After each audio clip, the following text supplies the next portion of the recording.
మొత్తానికి చాలా రోజుల తర్వాత హనీ పాప కోరిక అయితే నెరవేర్చాను అనమాట. చాలా హ్యాపీ అయిపోయింది హనీ. ఇందాకేదో అడుగుతుంటూ ఏంటది? కొత్త సైకిల్ ఎప్పుడు కొనిస్తావు?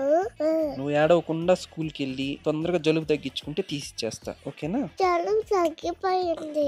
సరే, నువ్వు పెద్ద అయితే తీసిస్తా. నువ్వు తీసివని నాకు తెలుసులే, వద్దు. మాకు నమ్మకం లేదు. యాజ్ ఇట్ ఈస్ సేమ్ మన బుద్ధులే వచ్చాయి అనమాట. ఏమన్నా కావాలంటే కావాలని చెప్పి గోల గోల చేస్తాను. ఇంకా రోజంతా దాని గురించి మాట్లాడుతాను ఉంటాను అనమాట. సేమ్ హనీ పాప కూడా అలాగే తయారైంది. చూడండి మీరే over action. ఇంటేనే cycle తీసిస్తా.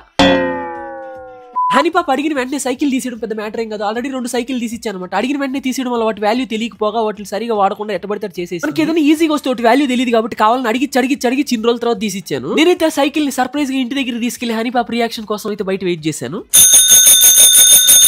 Cycle bell sound వినగానే ఆనందంతో వచ్చి నన్ను హగ్ చేసుకుంటది అనుకున్నా, కానీ డైరెక్ట్ గా వెళ్ళి సైకిల్ ఎక్కేసింది నన్ను పట్టుకోకుండా. ప్లీజ్ లైక్ అండ్ సబ్స్క్రైబ్ చేసుకోండి. ఉంటా బాయ్.